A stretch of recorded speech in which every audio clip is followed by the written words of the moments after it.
je vais parler de Jésus et les malades. Parce que on a, dans nos églises évangéliques, une théologie ou une compréhension sur la maladie. Et à cause de tout ce qui est Église de la prospérité, etc., on a été beaucoup influencé par l'idée qu'il fallait qu'on prie et que si on avait la foi, le Seigneur allait nous répondre tout de suite. Et pour plusieurs d'entre nous, ça n'arrive pas. Et on se demande alors qu'est-ce qui se passe? Est-ce que c'est parce que je ne suis pas assez chrétien, je n'ai pas assez de foi, je ne suis pas dans la bonne église, Jean-Philippe n'a pas suffisamment prêché sur le sujet, je n'ai pas la bonne formule, etc., etc. Et lorsque nous venons à quelque chose qui nous impacte autant que les maladies, parce que ça nous affecte vraiment beaucoup, hein, lorsqu'on ne se sent pas bien physiquement, ça affecte notre vie spirituelle et nos autres affaires aussi. Quand on vient à un sujet aussi important, il est essentiel que nous connaissions la théologie biblique, ce que la Bible dit. Et comme ça fait 2 ans que nous sommes dans la vie de Jésus et que nous avons vu bon nombre de ces miracles, beaucoup de ces guérisons, eh bien c'était le temps, il reste une guérison, la guérison de l'aveugle Bartimée qu'on va voir dans quelques semaines. Il reste une guérison avant que Jésus aille à la croix. Mais comme nous avons vu toutes ces différentes guérisons pendant plusieurs années, je voulais aujourd'hui un petit peu faire un récapitulatif de l'attitude que Jésus avait avec les malades et en lisant les évangiles, ce que nous pouvons en déduire, pour que la prochaine fois que nous sommes confrontés à une maladie, soit la nôtre, soit une personne que nous aimons, qui est affectée par une maladie, que nous ayons une approche biblique. Pas juste une approche émotionnelle, pas juste une approche que, ben dans cette église-là, ils prient pour les malades, ils mettent les mains dessus, puis les malades sont guéris, parce qu'il y a malheureusement beaucoup de fumée, et il y a beaucoup de choses qui ne correspondent pas à ce que Jésus et les disciples faisaient dans la Bible. Et donc aujourd'hui, on va regarder un petit peu ça. Si on remonte, comme on le fait souvent dans nos prédications, si on remonte au 1er siècle, hein, au temps de Jésus, puisque ça fait 2 ans qu'on est dans la vie de Jésus, je vous ai parlé du contexte plusieurs fois, etc. Vous savez qu'à cette époque-là, il n'y a pas d'antibiotiques, il n'y a pas de chirurgie, les médecins sont souvent une médecine de base, avec quelques trucs qui aujourd'hui ne sont même pas recommandés. L'hygiène n'était pas géniale non plus, hein, puisque voilà, on n'avait pas l'eau courante, les égouts et tout ça comme on a aujourd'hui, c'était plus difficile.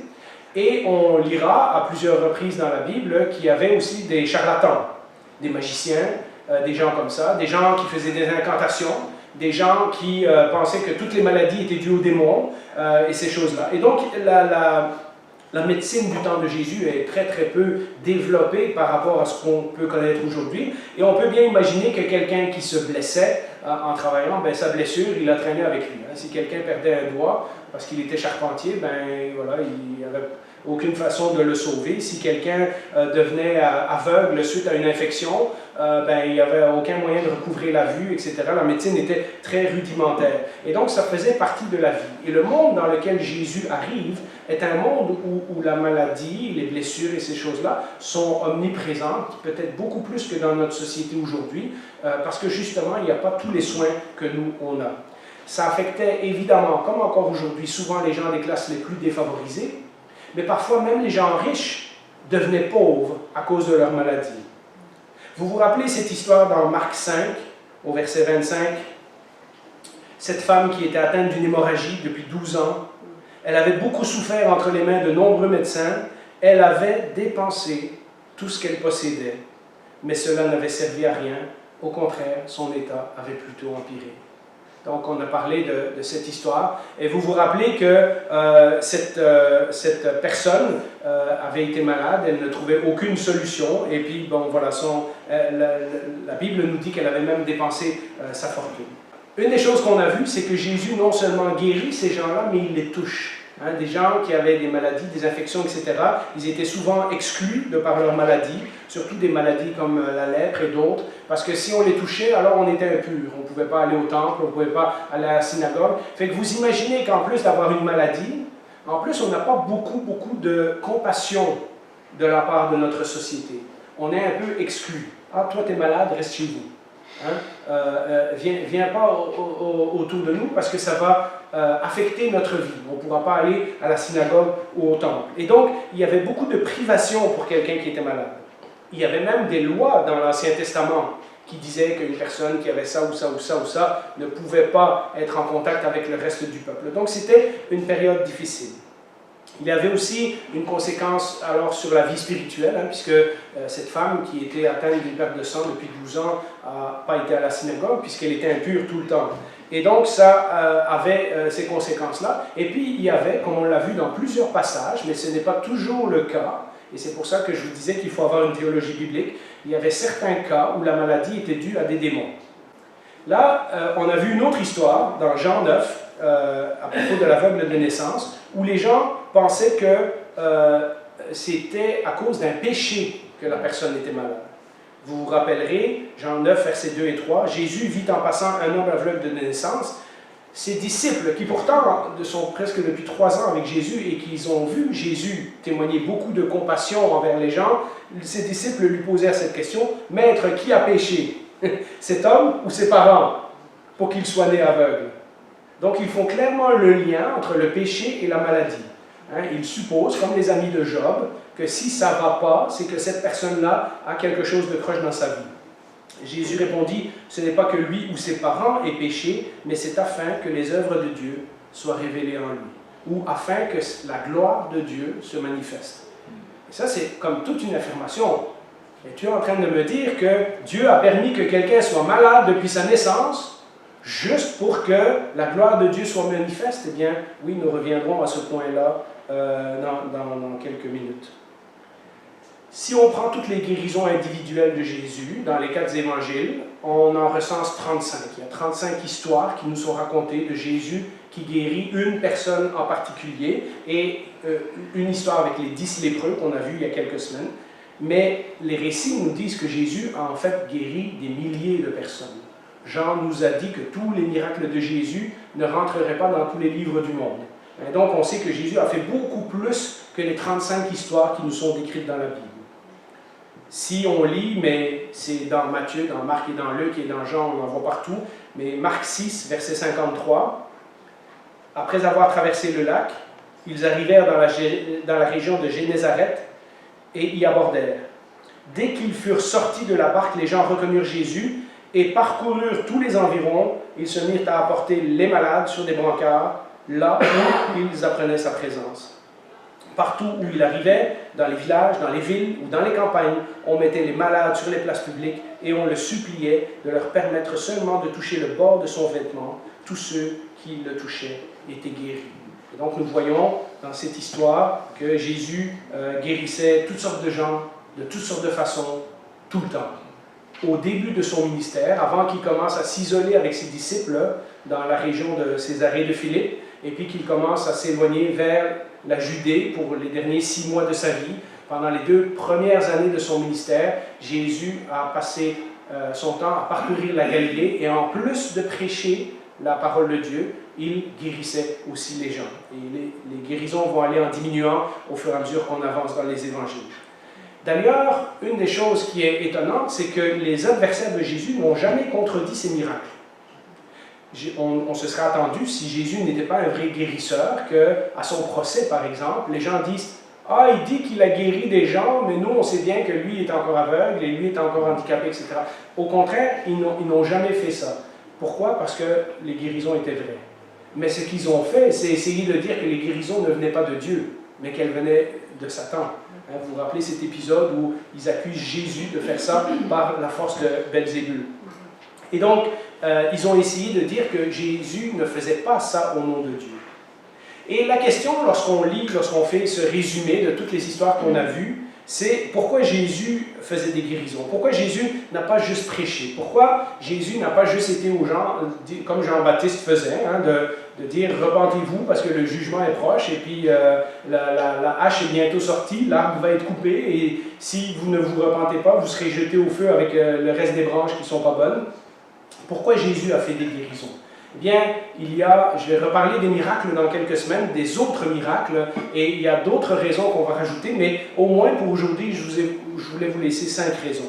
La première chose, et on l'a vu à diverses reprises, c'était pour prouver la véracité de son message. C'était une preuve de son message.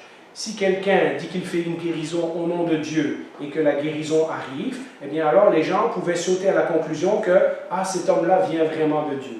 Mais si la guérison n'arrivait pas, alors ça ne la personne pouvait dire « T'es guéri », mais si tu n'es pas guéri, ben, tu peux bien dire que tu parles de la part de Dieu, ça ne marche pas.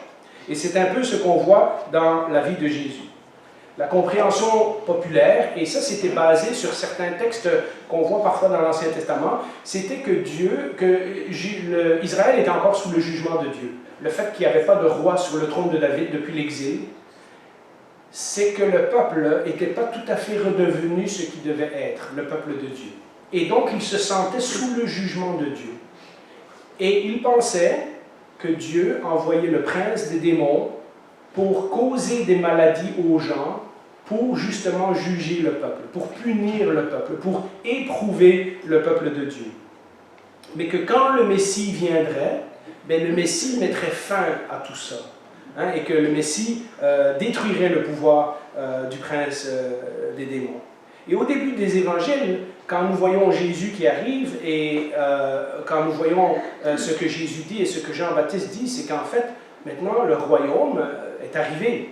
Hein, avec la venue de Jésus, le royaume, le Messie que les gens attendaient pour le libérer des princes des démons est arrivé.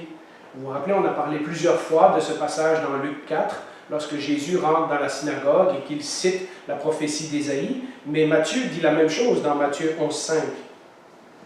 Et ça, c'est lorsque Jean-Baptiste a un petit doute et qu'il envoie ses disciples voir Jésus, aussi un message qu'on a vu avec les années. Et Jésus, au lieu de répondre à Jean, « Oui, je suis le Messie », qu'est-ce qu'il fait? Il cite des paroles des prophètes de l'Ancien Testament et il dit à Jean, « Allez dire ceci à Jean, les aveugles voient, les boiteux marchent, les lépreux sont purifiés, les sourds entendent, les morts ressuscitent, et la bonne nouvelle est annoncée aux pauvres.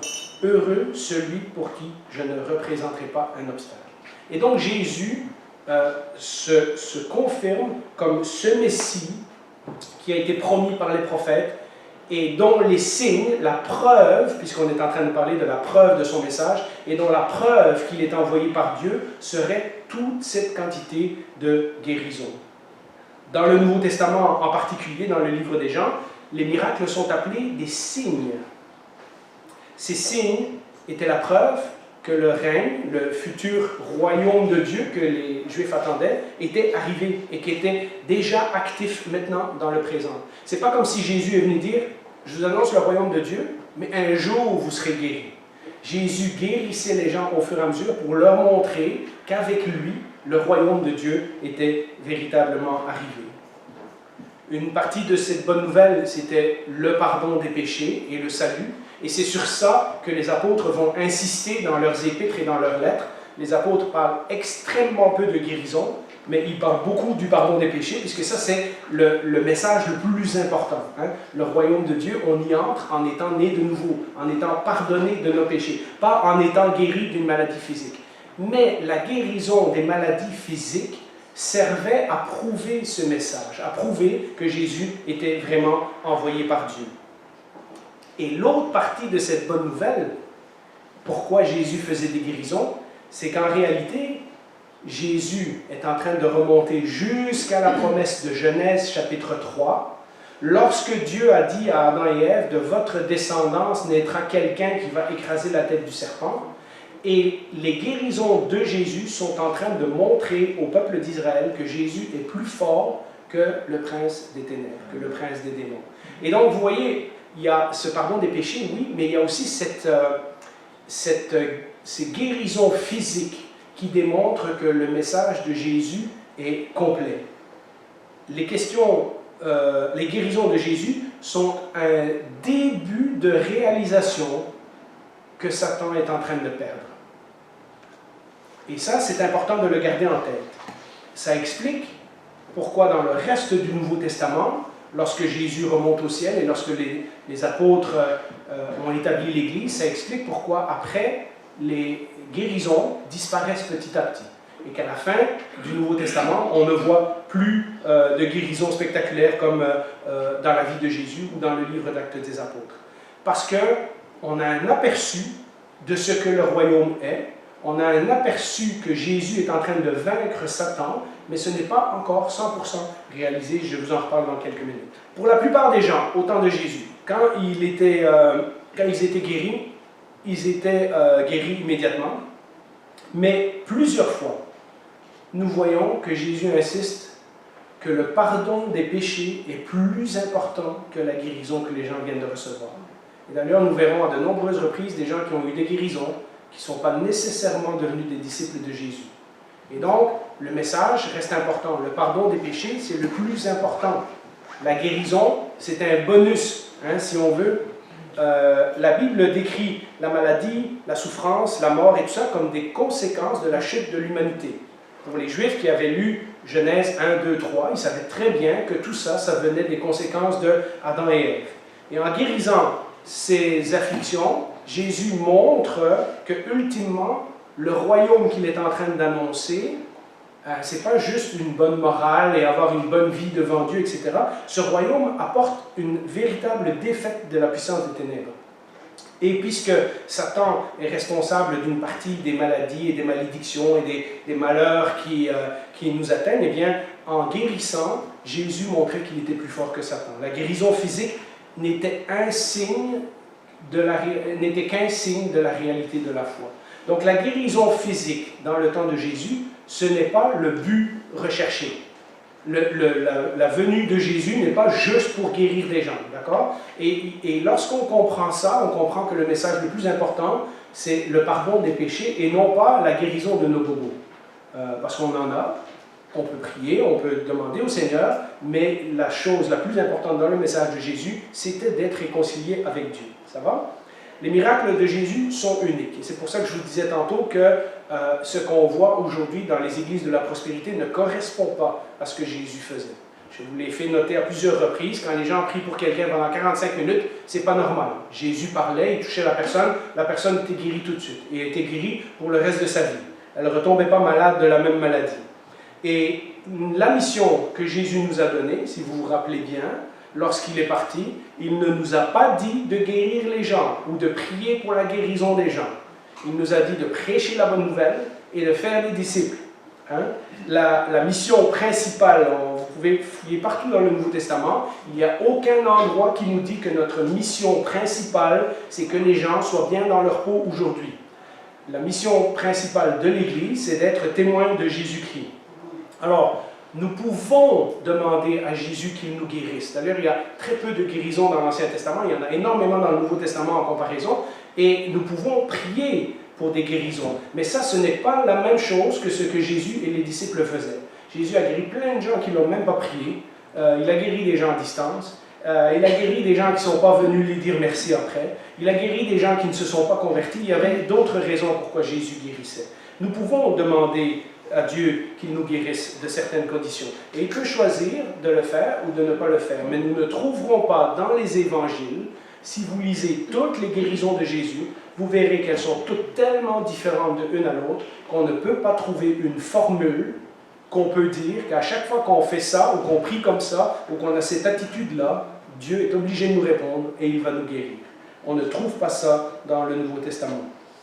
S'il nous guérit, ce n'est pas pour nos beaux yeux, ce n'est pas à cause de la grande quantité de foi.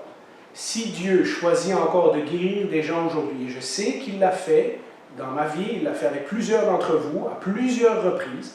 Des fois, le Seigneur nous guérit d'une maladie que les médecins disaient, ben non, ça malheureusement, tu es pris avec pour le reste de ta vie. Eh bien, ce n'est pas parce qu'on est des si hauts chrétiens que ça, c'est pour encore montrer aujourd'hui aux gens autour de nous que son royaume est bel et bien en route. Son royaume n'est pas encore complet, mais le royaume de Jésus est en route. Et lorsque Jésus accepte de faire des guérisons dans notre vie, ce n'est pas un automatisme, ce n'est pas quelque chose qu'il nous doit, c'est pour manifester que son royaume est encore en route. La deuxième chose que nous voyons, c'est que, et ça rejoint un peu le premier point, c'est que non seulement les miracles de Jésus prouvent qu'il est envoyé par Dieu et qu'il prouve son message et qu'il prouve toutes ces choses-là, mais on l'a vu à plusieurs reprises, c'est aussi pour démontrer son autorité et sa divinité. Parce que si on a un royaume, puisque Jésus a annoncé le royaume, ça veut dire qu'on a aussi un roi. Et un roi doit être plus fort que le prince de ce monde.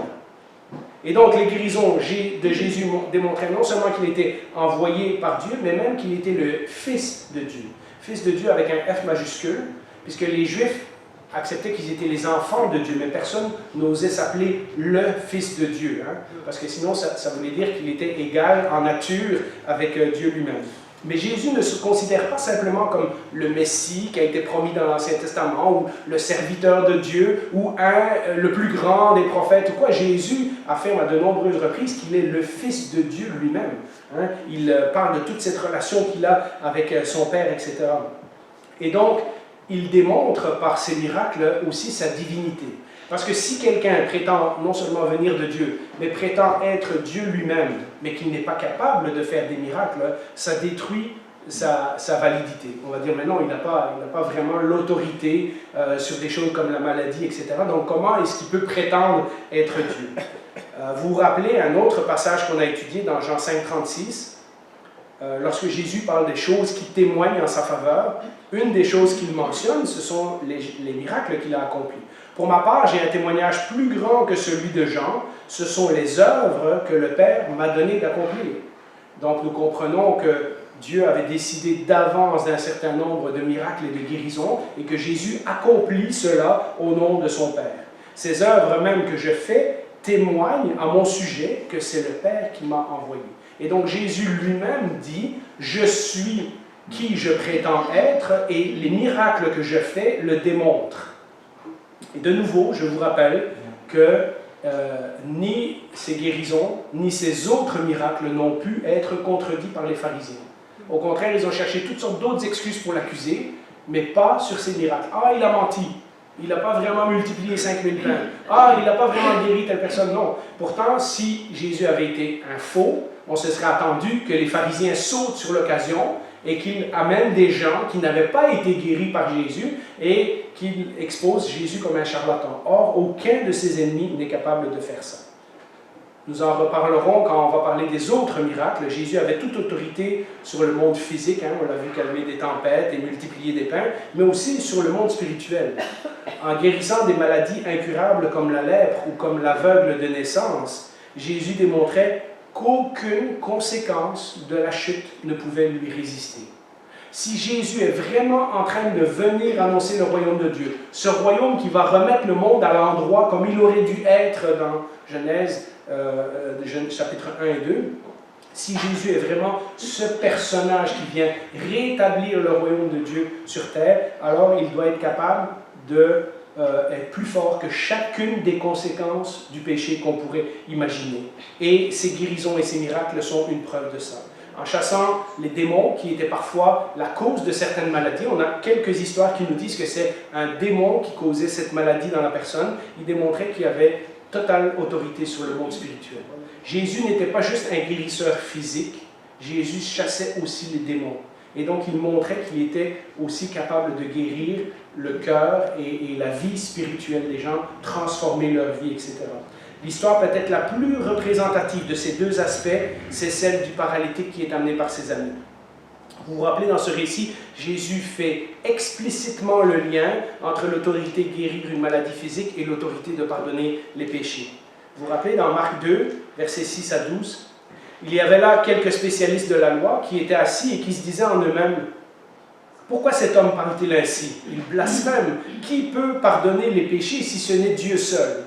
Et donc Jésus est en train de dire « Moi je pardonne les péchés comme Dieu pardonne les péchés. » Et il est en train d'affirmer qu'il est Dieu. Jésus sut aussitôt dans son esprit qu'ils raisonnaient ainsi en eux-mêmes et il leur dit « Pourquoi raisonnez-vous ainsi dans vos cœurs? Qu'est-ce qui est le plus facile à dire aux paralysés? Tes péchés sont pardonnés? » Et ils auraient pu dire, ben oui, c'est facile de dire tes péchés sont pardonnés, comment on le sait? Et ou lève-toi et prends ton brancard et marche. Alors, afin que vous sachiez que le Fils de l'homme a sur la terre le pouvoir de quoi? De guérir? Non, le pouvoir de pardonner les péchés. Je te leur donne, dit-il au paralysé, lève-toi, prends ton brancard et retourne chez toi. Aussitôt, il se leva, prit son brancard et sortit devant tout le monde, de sorte que tous étaient très étonnés et célébraient la gloire de Dieu en disant « Nous n'avons jamais rien vu de pareil. » Vous voyez, Jésus dit « Ok, vous dites que mes paroles, de dire que tes péchés sont pardonnés, c'est facile à dire. Mais je vais vous prouver que je dis la vérité. » Il guérit la personne sur place et donc il confirme qu'il est aussi envoyé pour le pardon des péchés et qu'il a l'autorité de pardonner les péchés. Ma réflexion pour nous, avec ce point-là, c'est que si Jésus est notre roi et qu'il a toute autorité, et il l'a démontré dans les évangiles, alors il a aussi le droit de nous refuser une guérison lorsque nous prions. Et nous devons faire confiance à sa sagesse parfaite et à son plan pour notre vie. Il est totalement capable d'accomplir des choses miraculeuses dans notre vie, et il est aussi capable d'accomplir des choses miraculeuses au travers de notre souffrance. Certains de nous sont choisis par Dieu pour témoigner de lui au travers de notre maladie, au travers de notre vieillesse, au travers de nos vieux jours, au travers de ce qui nous arrive lorsqu'on vieillit, lorsque le corps ne suit plus, lorsque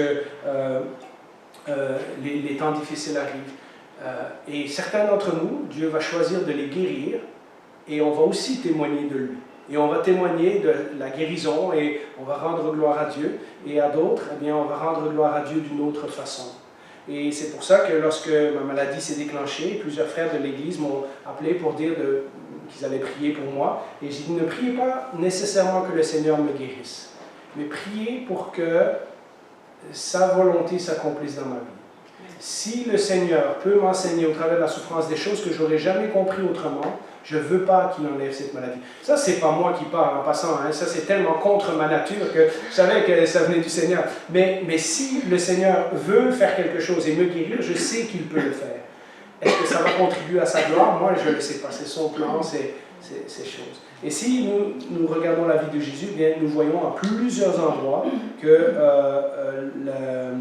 les guérisons contribuent à montrer son autorité et sa divinité. Mais s'il est roi, alors ça veut dire qu'il a aussi le droit de retarder ou de refuser quelque chose. Et nous, on doit se soumettre et accepter qu'il est au courant. Comme on l'a chanté tantôt, il connaît mes besoins, il connaît ma peur du lendemain, il connaît ces choses-là. Il choisit de ne pas intervenir, je vais continuer à lui faire confiance. La troisième chose, je pense que ça, peut-être, c'est quelque chose qui nous vient plus instinctivement, c'était pour démontrer le caractère de Dieu. Puisque Dieu est un Dieu compassionné, plein de bonté, plein de gentillesse. Lorsque Jésus fait des miracles, c'est aussi pour témoigner la compassion de Dieu. À de nombreux endroits, Jésus dit ce que Dieu dirait et Jésus fait ce que Dieu ferait. Il y avait eu des guérisons dans l'Ancien Testament, mais quelques-unes, surtout au temps de Élie et Élisée, ils sont regroupés dans la Bible à cet endroit-là, mais très peu comparé à l'explosion de guérison qu'il y a au temps de Jésus. Et le psalmiste avait témoigné dans le psaume 103 et plusieurs autres psaumes qu'on a lus avec le temps. C'est lui qui pardonne toutes tes fautes, qui guérit toutes tes maladies. Plusieurs fois, David admet qu'il a été guéri de maladies par Dieu. C'est lui qui délivre ta vie de la tombe. David a failli mourir plusieurs fois et Dieu l'a libéré. Qui te couronne de bonté et de compassion. C'est lui qui rassasie de bien ta vieillesse et qui te fait rajeunir comme l'aigle. Donc David a expérimenté certaines guérisons de la part de Dieu, mais souvent c'était ponctuel. Et c'était particulièrement pour le peuple d'Israël, et c'était particulièrement des conséquences de l'alliance. Vous vous rappelez quand Dieu a fait alliance avec son peuple, il leur a dit, si tu marches dans mes voies, si tu m'obéis, ben, il va avoir ça et ça et ça. Tu vas avoir des bonnes récoltes, tu vas être en bonne santé, tu n'auras pas d'ennemis, etc. Et si tu ne m'obéis pas, ben, je vais envoyer des conséquences. Donc, Dieu avait une relation particulière avec le peuple d'Israël dans l'Ancien Testament, où Dieu envoyait des bénédictions à son peuple simplement parce qu'ils étaient son peuple. Parce que ça faisait partie de l'alliance que Dieu avait eue avec son peuple. Parce que Dieu s'était présenté comme un Dieu lent à la colère, mais riche en bonté. Et donc, on le voit dans la vie des gens de l'Ancien Testament, qu'ils étaient souvent bénis par Dieu, même lorsqu'ils ne le méritaient pas. Il y a quelques exceptions, il y a Naaman, le Syrien, et puis la veuve de Sarepta qui sont guéris, mais la plupart du temps, les guérisons de l'Ancien Testament sont des guérisons de gens qui font partie du peuple de Dieu. Mais quand Jésus arrive, ce qu'on voit dans le Nouveau Testament, c'est que les guérisons, ce ne sont plus limitées au peuple de Dieu. tout à coup, Jésus se met à guérir des gens qui sont pas nécessairement des bons juifs pratiquants, qui ne sont pas de la bonne race. Hein. Jésus guérit un centurion, un samaritain et la syrophénicienne, etc. Des gens qui n'ont même pas la foi, des fois, etc. On voit dans Matthieu 14, quand Jésus sortit de la barque, il vit une grande foule et fut rempli de quoi? De compassion pour elle. Et il guérit les maladies. Alors oui, Jésus avait de la compassion tout le temps. Des fois, ça nous dit, il a fait ça pour montrer la gloire de Dieu, il a fait ça pour montrer son autorité, il a fait ça pour combattre Satan, il y a différentes raisons, mais plusieurs fois, ça nous dit, il l'a fait par compassion et il guérit les malades. Et après, si vous lisez la suite de l'épisode, on ne voit pas qu'il y a plein de gens qui se sont convertis, on ne voit pas que plein de gens sont devenus ses disciples, etc. Il guérissait comme il dit dans le Sermon sur la montagne, parce que Dieu fait pleuvoir sur les bons comme sur les méchants. Dieu fait lever son soleil sur les bons comme sur les méchants. Donc Dieu, parce qu'il est compassionné, parfois guérit les gens simplement parce que ça fait partie de qui Dieu est. Et on voit ça dans la vie de Jésus. Rempli de compassion, Jésus tendit la main, le toucha et dit « Je le veux, sois pur ». Ça, c'est une autre guérison que Jésus faisait. Jésus ne faisait pas juste des guérisons pour prouver son message et pour démontrer son autorité. Il était aussi profondément et sincèrement touché par l'affliction humaine, par le sort pitoyable de cette humanité qui souffrait sous le règne de Satan. On va parler de la guérison de Lazare dans la semaine prochaine, probablement. On va voir qu'à cette occasion-là, Jésus a pleuré, et on va revenir sur cette idée de l'humanité qui souffre sous le règne de Satan. Et c'est pour ça que Hébreux 4.15 et d'autres passages dans le Nouveau Testament peuvent nous dire que nous n'avons pas un grand prêtre qui ne comprend pas nos faiblesses. Au contraire, il peut compatir parce qu'il a vécu les mêmes choses que nous. À nouveau, il ne nous demande pas de guérir tout le monde. Ce n'est pas le premier message de Jésus, mais de manifester la compassion de Dieu aux autres. Et ça inclut dans leur maladie physique et dans leur maladie spirituelle. Et ça, vous savez, c'est plus difficile. Parce que si moi, à chaque fois qu'un de vous était malade, que je priais et que je disais « Seigneur, guéris-le », tu l'as marqué dans ta parole, et que vous étiez guéri, j'aurais jamais à prendre mon auto, à rouler jusqu'à Châteauguay, à aller passer 1 heure à l'hôpital, à vous visiter, sans parfois savoir quoi dire, quoi faire. Je n'aurais pas d'effort à faire. À chaque fois que je prierais pour vous, vous seriez guéri. Vous voyez? Mais le Seigneur m'a dit, non, non, non, non. Tu vas prendre ton char, tu vas prendre 2-3 heures de ta journée, tu vas te déplacer, tu vas aller manifester de la compassion à ton frère ou à ta sœur qui sont à l'hôpital, même si tu n'es pas capable de les guérir, même si tu n'as pas la bonne réponse, même si tu ne sais pas comment les faire sentir mieux, ils ont besoin que tu ailles les voir. Ils ont besoin de ta présence. Et je sais qu'on le fait, je sais qu'on se visite les uns les autres. Et si on ne le fait pas, il faut nous le rappeler. Hein, ne restez pas tout seul dans votre coin. Quand vous avez besoin, appelez vos frères et sœurs. On va témoigner de la compassion comme le Seigneur nous a demandé. Mais vous voyez, une des raisons pourquoi le Seigneur ne guérit pas tout le monde tout de suite, c'est parce que parfois, nous avons besoin de mettre des bottines à notre évangile. Hein, on a besoin de prendre nos bras et nos jambes, comme on l'a fait cette semaine pour aider les gens de l'Église qui étaient dans le trouble, et d'aller témoigner notre solidarité, notre amour, notre compassion pour les gens en se déplaçant littéralement et en donnant de notre temps et de notre personne. Et Jésus dit à plusieurs reprises, soyez compassionnés comme votre Père est compassionné. C'est comme ça que l'on ressemble au Seigneur. Et cela, comme je l'ai dit, inclut dans les maladies physiques et dans les maladies spirituelles. D'ailleurs, on a 2 versets. Regardez, à partir de maladies physiques, Jésus nous rappelle ceci dans Matthieu 25. En effet, j'ai eu faim et vous m'avez donné à manger. Le Seigneur va s'en rappeler, même si personne n'a vu ce qu'on a fait. J'ai eu soif et vous m'avez donné à boire. J'ai été étranger et vous m'avez accueilli. J'ai été nu et vous m'avez habillé. Et quoi? J'ai été malade et vous m'avez rendu visite. J'étais en prison et vous êtes venu vers moi. Ça, c'est littéralement des besoins matériels et physiques. Mais regardez, dans la parabole du fils prodigue, ce fils avait besoin de guérison spirituelle, de compassion au niveau spirituel. Au verset 20 du chapitre 15, alors qu'il était encore loin, son père le vit et fut quoi? Rempli de compassion. Vous voyez, la même chose que Jésus. Il courut se jeter à son cou et l'embrassa. Et vous connaissez la suite de l'histoire. Hein, le père ne fait pas la morale, etc., etc. Il dit non, mon fils était mort et il est revenu à la vie. Mon fils était perdu et il est retrouvé. Et vous voyez ça, on doit apprendre à manifester cette compassion aussi aux gens qui sont malades spirituellement. Parce que tout le monde n'est pas malade physiquement, mais tous ceux qui sont sans Dieu ont une profonde maladie spirituelle qui est en train de les détruire de l'intérieur. Il y a un quatrième point, et ça c'est difficile, ça ne nous fait pas plaisir, mais il faut que j'en parle parce que c'est dans la parole de Dieu, c'est pour sa gloire.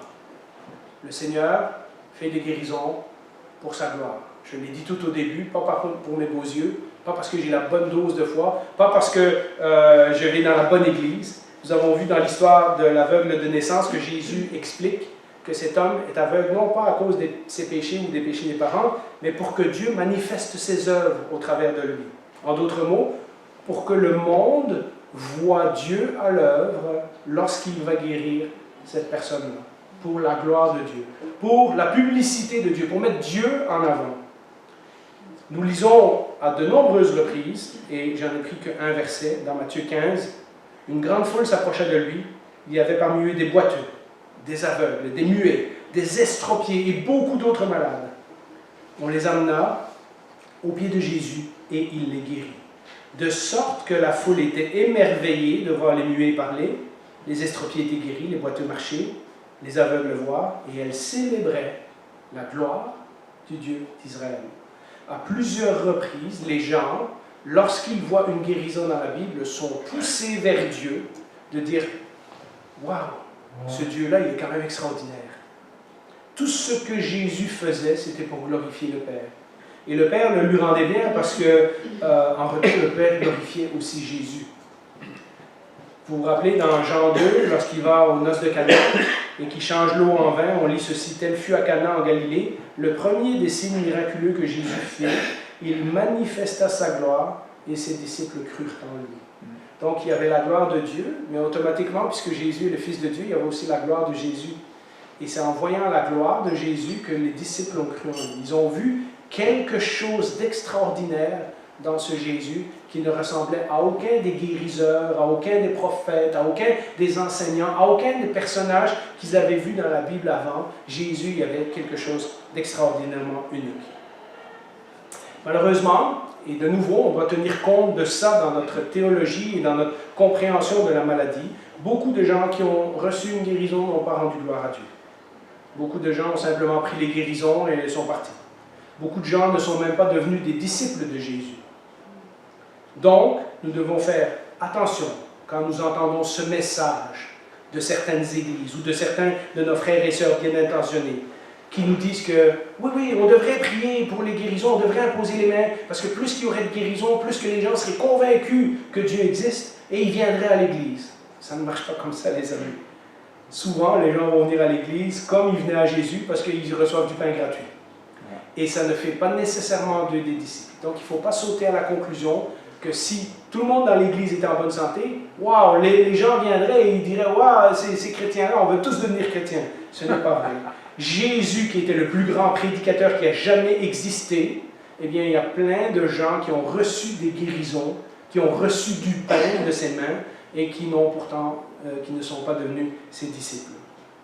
Quand nous sommes malades, il est important dans nos prières de demander à Dieu que sa gloire s'accomplisse au travers de notre maladie. Tantôt, j'ai dit que sa volonté s'accomplisse, mais aussi que sa gloire. Comment Dieu peut être glorifié au travers de ce qui m'arrive?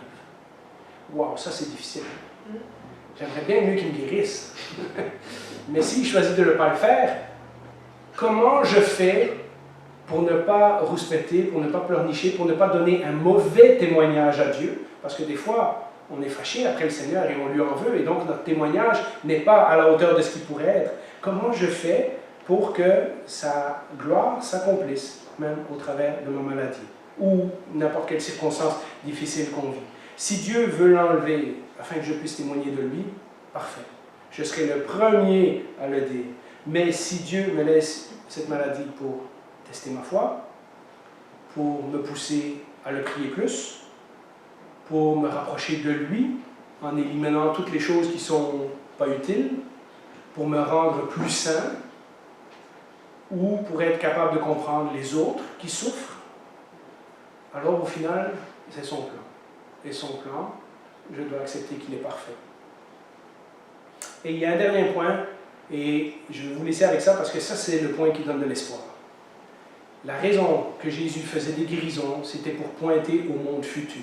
Je vous l'ai dit tantôt, avec Jésus, le royaume de Dieu a été inauguré, mais on voit clairement que le royaume de Dieu n'est pas encore complètement installé sur terre. On n'a pas la nouvelle Jérusalem, on n'a pas le livre d'Apocalypse, on a encore des souffrances, des larmes, on a encore des oppositions, etc. Mais la Bible nous dit qu'il y a un monde futur qui s'en vient, où Jésus va régner et toutes ces choses vont disparaître. J'ai parlé de compassion tantôt, mais honnêtement, quand on réfléchit, tous ces gens que Jésus a guéris, ils ont fini par mourir. Donc on se dit, ben, si la seule raison de Jésus c'était de montrer de la compassion, ben, il a raté son coup parce qu'ils ont tous vieilli et ils sont tous morts à un moment donné. Donc la compassion c'était une chose, oui ça reflète le caractère de Dieu, mais ça pointe à autre chose. Est-ce que le but de notre vie chrétienne et le but de Jésus, le but de son royaume et de son ministère et de sa bonne nouvelle, c'était juste de mieux vivre dans le présent en attendant qu'un jour on meure puis on disparaît? Alors, pour ne pas désespérer, la Bible nous rappelle que si le royaume est arrivé avec Jésus, il n'est pas encore complètement, pleinement réalisé. Quand Jésus guérissait les maladies physiques, c'était pour pointer à une réalité spirituelle qui s'en vient. La guérison ultime de toutes nos maladies, y compris la maladie la plus mortelle, le péché, qui va nous séparer de Dieu pour l'éternité. Et en cela, il devait, lui aussi, passer par la mort. Lui aussi, il devait connaître cela afin qu'il puisse nous apporter la solution. On va en parler la semaine prochaine quand on va parler de la résurrection de Lazare. Au travers de ses propres souffrances, sa propre mort, mais aussi sa résurrection et finalement son ascension au ciel, parce qu'il ne faut pas se rappeler qu'après être ressuscité, il est allé s'asseoir à la droite de Dieu. Hein? Alors quand nous lisons les guérisons dans la Bible, rappelons-nous que ultimement, que Dieu nous guérisse tout de suite ou pas, que Dieu, enfin tous les points qu'on a vus dans le message, que Dieu choisit de manifester sa gloire au travers de notre vie d'une façon ou d'une autre, etc. Rappelons-nous et soyons profondément encouragés par ça. Nos maladies ne dureront pas toujours. Nos maladies seront un jour complètement éradiquées. La vieillesse, les douleurs qu'on ressent, toutes les difficultés qui viennent avec les maladies que nous avons, rappelons-nous, encourageons-nous à savoir que ce monde n'est pas notre destination finale, qu'il y a un monde que Dieu prépare pour nous où ces choses-là ne seront plus jamais une réalité. Nous ne pleurerons plus, nous ne souffrirons plus, nous n'aurons plus tous ces fardeaux qui nous accablent. Et elle pointe à cette promesse ultime qu'on trouve dans Apocalypse 21, verset 4. « Et Dieu lui-même sera avec eux, et il sera leur Dieu. Il essuiera toute larme de leurs yeux. La mort ne sera plus. Il n'y aura plus de deuil, ni de cri, ni de douleur, car ce qui existait avant a disparu. » Si vous êtes enfant de Dieu, je vous ai laissé aujourd'hui 5 pistes de réflexion à examiner lorsque vous vivez des maladies et des souffrances. Mais si vous n'êtes pas sûr que vous êtes enfant de Dieu, si vous êtes encore en route, si vous êtes un jeune qui hésite à donner sa vie à Jésus, etc., ma question pour vous, c'est pas si vous avez été guéri d'une maladie, mais est-ce que vous avez été guéri de votre péché? Est-ce que vous avez eu cette guérison qui est la plus importante de toutes? Cette guérison qui fait que vous savez que vous êtes un enfant de Dieu et qu'il vous arrive quoi que ce soit en sortant d'ici, dans une semaine, dans un an, vous êtes prêt à rejoindre votre Sauveur. C'est ça le plus important. Alors prions. Seigneur, une fois de plus, nous venons devant toi parce que nous savons que tu es un Père compassionné. Ta parole nous le répète à de nombreux endroits. Et pourtant, lorsque nous vivons avec nos douleurs et nos maladies et nos inquiétudes, ce sont des vérités qui nous échappent et nous avons besoin de nous en rappeler. Nous avons besoin de nous rappeler de ton autorité, de ta gloire, de ta compassion, mais aussi que toutes ces choses peuvent être résolues dans le monde futur qui s'en vient, si nous t'appartenons. Seigneur, ma prière pour que chacun de nous, c'est que, pas seulement que tu interviennes dans nos vies, parce que physiquement, nous en avons besoin. Nous sommes faibles, nous sommes atteints par toutes sortes de choses, et ce sont des choses qui affectent nos vies, qui rendent nos vies difficiles, mais surtout que tu puisses guérir nos cœurs, que nous soyons chacun convaincus que nous t'appartenons, que tu nous aimes, que ton plan pour notre vie est parfait. Et 15 jours, nous pourrons regarder en arrière et dire, oui, Seigneur, tu es vraiment digne d'être loué, parce que toutes ces choses que tu avais dit sont vraies. Tu nous as sauvés pour l'éternité, nous t'appartenons. Nous serons avec toi dans ta protection, dans ta consolation pour toujours. C'est ma prière pour chacun d'entre nous ce matin. Amen. Amen.